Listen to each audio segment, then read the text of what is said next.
الحمد لله رب العالمين والصلاة والسلام على سيدنا محمد وعلى آله وصحبه أجمعين. marka ugu horeysa farxad weyn bay tahay inaan ku soo noqdo dalkii annagoo nabad qabno waxa aan u ambabaxay dalka Ethiopia aanu jaarka nahay waxaan la kulannay Prime Ministerka Ethiopia waxaan ka wada hadalnay danaha labada dal iyo bandaqada ayaan ka wada hadalnay si wanaagsanna waa isugu wada ftaranay waxyaabaha ku heshiinay waxa ka mid ah inaanu ka wada shaqeyno infrastructure ama muxuu ahay horta marka hore saxadii nabadgelyada bandaqada aynu ku wada noolahay oo caadeyno ah waxaanu kala ka wada hadalnay sida uu isticmaalahay Ethiopia muxuu ahay dekada berbera isticmaalkeeda wadooyinka inoo dhaxeeya looga shaqeyn lahaa lightka waxa looga qaban lahaa muxuu ama electrica waxa looga wada shaqeysan lahaa nabadgelyada si wada jira bandaqada oo dhan aynu si wada jira wax uga wada qaban lahayn arrimaha horumarintooda oo labada dhinac ayaan ka wada hadalnay si wanaagsan oo isku afkaranay waa dal aynu jaarnahay waa dal walaalkeena oo weyn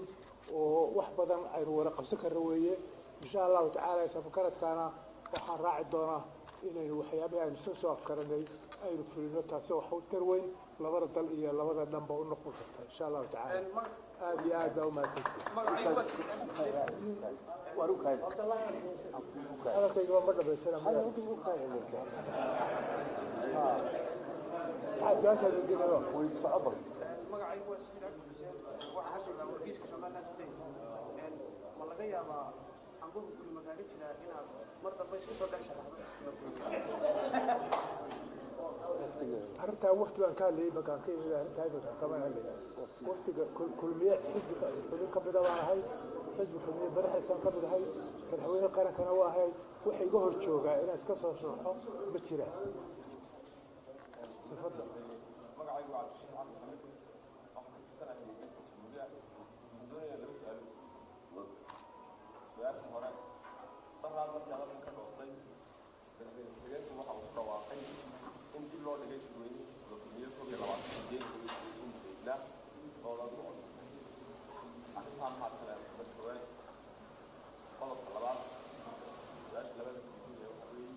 أرتا وحي بالحوار كل بركة قبلنا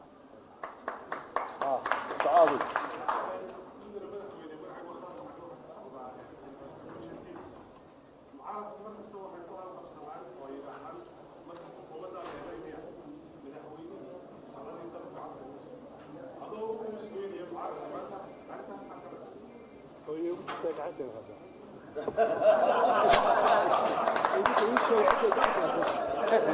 أنا حقواري قعدتي اللي كنت شفتيه بقولش كل ما أنا مبضي دورتها ربح ويقرأ وأنا قلت لي الشركة قلت لي لا تعال حافظات قبيل هرت هاجري أنت كنت شفتها أنا قلت لك هذه ودي كنت شفتها خلاص أنت في سؤالين لو قلت لي ما أنت إن شاء الله